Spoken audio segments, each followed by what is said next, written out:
भगवत प्राप्ति के मार्ग में संसार के भोग और संग्रह की खास बाधा है। रुपयों के संग्रह को अधिक आदर दे दिया कि चाहे जीवन बिगड़ जाए, नरकों में जाना पड़े, 84 लाख योनियों में जाना पड़े, अपमान, निंदा, बेइज्जती हो जाए, पर रुपए इकट्ठे करने ही है। यह बहुत बड़ी बीमारी है। दूसरा जो भोग भोगना, सुख भोगना है, यह खास आफत है। इसके कारण मनुष्य अपने अनुभव का आदर नहीं करता, क्योंकि आदर की जगह रुपयों और सुख भोग ने ले ली। अब भले ही कितनी बातें सीख जाओ, अनुभव नहीं होगा। सीख कर आप पंडित बन सकते हो, बड़ा भारी व्याख्यान दे सकते हो, लेखक बन सकते हैं, बड़ी सुंदर सुंदर पुस्तकें लिख सकते हो, परंतु जो महान शांति है वह नहीं पा सकते, उसका अनुभव नहीं हो सकता। सीखना और अनुभव करना बिल्कुल अलग अलग बातें हैं। रात दिन का अंतर है दोनों में। अनुभव तब होगा जब भोग और संग्रह की कामना नहीं रहेगी। इतना रुपया और हो जाए, इतना और हो जाए, ऐसी कामना करते हैं, पर साथ एक कौड़ी भी नहीं चलेगी, एकदम खाली जाना पड़ेगा। शरीर भी यही का यहीं रह जाएगा। यह पहले भी अपना नहीं था और बाद में भी अपना नहीं रहेगा।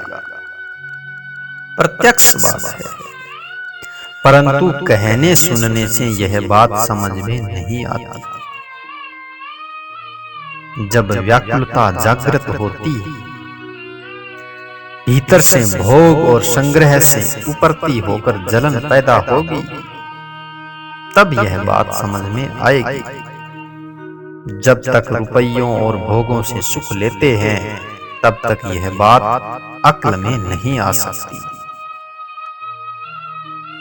गीता में स्थित प्रज्ञ पुरुष के लक्षणों के आरंभ में और अंत में दोनों जगह संपूर्ण कामनाओं के त्याग की बात कही है। उपक्रम में भगवान ने कहा है, प्रजहाति यदा कामान् सर्वथा मनोगतान्, और अंत में भी ये वही बात कही है, विहाय कामान्यः सर्वान्यो मुश्चरति निष्प्रयः।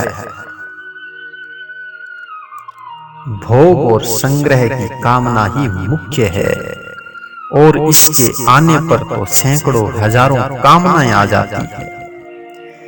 ये कामनाएं मन का स्वरूप नहीं है, बल्कि मन में आया करती है, मनोगतान जिसे कहते हैं। इन सब कामनाओं का त्याग कर दें। यदि आज मृत्यु आ जाए तो मैं जी जाऊं तो अच्छा है, ऐसी कामना भी पैदा न हो।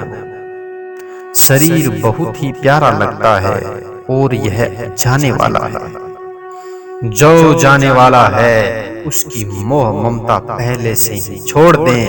यदि पहले से नहीं छोड़ी तो बाद में बड़ी दुर्दशा होगी। भोगों में, रुपयों में, पदार्थों में आसक्ति रह गई, उनमें मन रह गया तो बड़ी दुर्दशा होगी महाराज। सांप अजगर बनना पड़ेगा, भूत प्रेत पिशाच आदि न जाने क्या क्या बनना पड़ेगा। एक संत की बात हमने सुनी। विरक्त त्यागी संत थे, पैसा नहीं छूते थे और एकांत में भजन किया करते थे। एक भाई उनकी सेवा किया करता, रोजाना भोजन आदि पहुंचाया करता। एक बार किसी जरूरी काम से उसे दूसरे शहर जाना पड़ा, तो उसने संत से कहा कि महाराज जी, मैं तो जा रहा हूं। तो संत बोले कि भैया, हमारी सेवा तुम्हारे अधीन नहीं है, तुम जाओ। उसने कहा कि महाराज, पीछे न जाने कोई सेवा करे न करे, मैं 20 रुपये यहाँ सामने गाड़ देता हूँ, काम पड़े तो आप किसी से कह देना, बाबा जी नाना करते रहे, पर वह तो 20 रुपए गाड़ ही गया। अब वहां तो चला गया, पीछे बाबा जी बीमार पड़े और मर गए, मरकर भूत हो गए। अब वहां रात्रि में कोई रहे तो उसे खड़ाऊ की खट खट खट की आवाज सुनाई दे। लोग सोचे कि बात क्या है। जब वह भाई आया तो उसे कहा गया कि वहां रात को खड़ाऊ की आवाज आती है, कोई भूत प्रेत है, पर किसी को दुख नहीं देता। वह रात्रि में वहां रहा, उसे बड़ा दुख हुआ। उसने प्रार्थना की तो बाबा जी दिखे और बोले कि मरते वक्त तेरे रुपयों की तरफ मन चला गया था, अब उन्हें तू कहीं लगा दे तो मैं छुटकारा पा जाऊं। बाबा जी ने रुपयों को काम में भी नहीं लिया, पर मेरे लिए रुपए पड़े हैं, इस भाव से ही यह दशा बन गई। अब वे रुपए वहां से निकालकर धार्मिक काम में लगाए गए, तब कहीं जाकर बाबा जी की गति हुई। वृंदावन की एक घटना हमने सुनी थी। एक गली में एक भिखारी पैसे मांगा करता था। उसके पास 1 रुपए से कुछ कम पैसे इकट्ठे हो गए थे। वह मर गया। जहां उसके चिथड़े पड़े थे, वहां लोगों ने एक छोटा सा सांप बैठा हुआ देखा। उसे कई बार दूर फेंका गया, पर वह फिर उन्हीं चिथड़ों में आकर बैठ जाता। जब नहीं हटा तो सोचा बात क्या है। सांप को दूर फेंककर चिथड़ों में देखा तो उसमें से कुछ पैसे मिले। वे पैसे किसी काम में लगा दिए तो फिर वह सांप देखने में नहीं आया।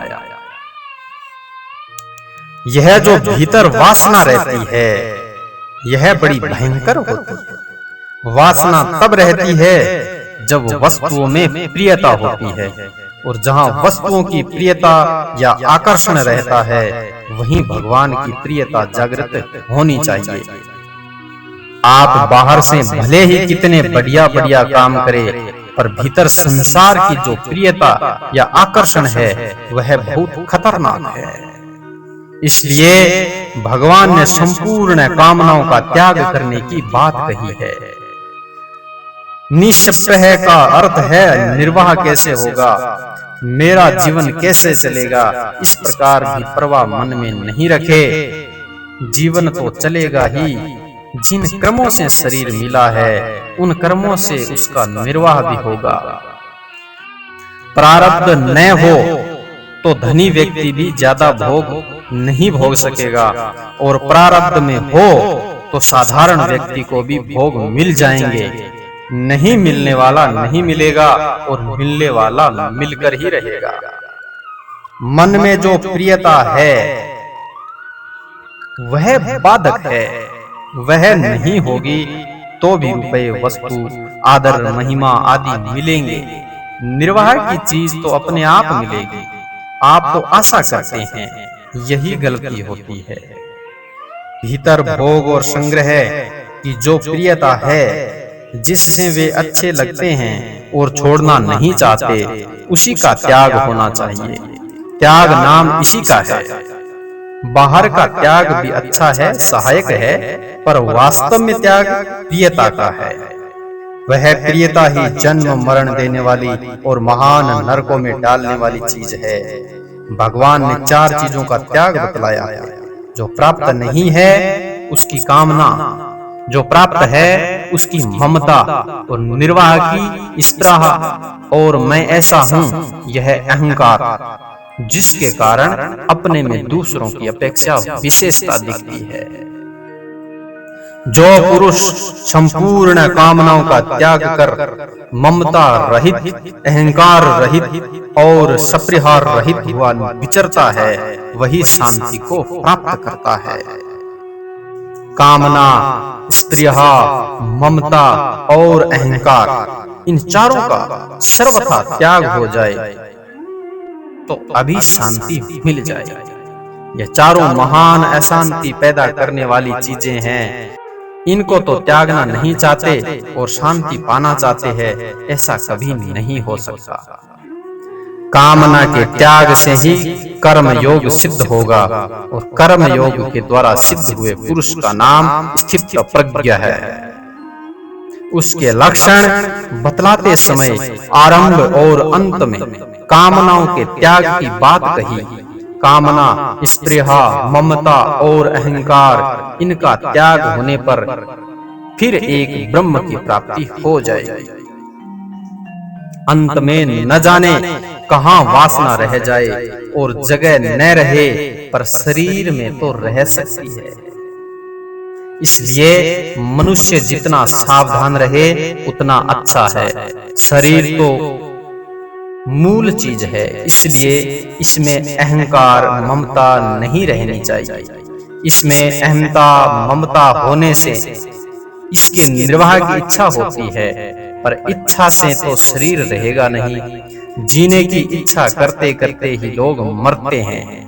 इच्छा करने में फायदा तो कोई है नहीं और नुकसान कोई सा भी बाकी नहीं है। मैंने खूब सोचा विचार किया है। प्रश्न उठता है कि कामना छोड़ने के लिए क्या करें? तो ऐसा है, अगर आपके मन में करने की है तो यूं करो, नाम जप करो और भीतर से प्रार्थना करो कि हे नाथ, हे प्रभु, मेरे से कामना आसक्ति छूटती नहीं। इस प्रकार हरदम भीतर से पुकारते ही रहो लग्न से। वे प्रभु परम दयालु है, वे कृपा करेंगे। यह उपाय आप काम में लाकर देखें। उपाय तो कई है, पर जोरदार लगन होनी चाहिए, फिर इसका असर धीरे धीरे आप पर होना शुरू हो जाएगा।